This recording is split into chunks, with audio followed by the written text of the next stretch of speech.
Hi, இன்றைக்கி நம்ம களத்தில் என்ன காயுதுன்னு பார்க்கலாம். அரிதான பயிர் வகைன்னே சொல்லலாம். நிறையா பேர் இதை பயிரிடுறதே கிடையாது.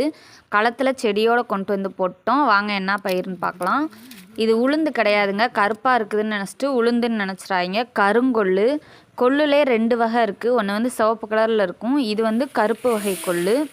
இதில் அதிகப்படியான மருத்துவ குணம் இருக்கிறது தெரிஞ்சுக்கிட்டு நம்ம தோட்டத்தில் நமக்கு தேவையான கொள்ளு பயிரிட்டுக்கலான்னு இயற்கையான முறையில் விளைவிச்சு எடுத்து அதை நல்லா அடித்து தூற்றி எடுத்துக்கிட்டோம். இந்த கொள்ளை வறுத்து பொடி பண்ணி வச்சுக்கிட்டு டெய்லியும் சாம்பார், ரசம் இது மாதிரி எல்லா வகையான குழம்புலையும் ஒவ்வொரு ஸ்பூன் சேர்த்துக்கலாம். அப்படி சாப்பிட்டு வரும்போது நல்லா கிட்னி ஸ்டோன்லாம் கரையுதுன்னு சொல்கிறாங்க. அதிகப்படியான மருத்துவ குணம் இருக்குது இதில். இது நிறைய பேர் நம்ம பயன்படுத்துகிறதே கிடையாது. கடைகளில் கொள்ளுன்னு கேட்டாலும் சிவப்பு நிற கொள்ளை தான் தருவாங்க.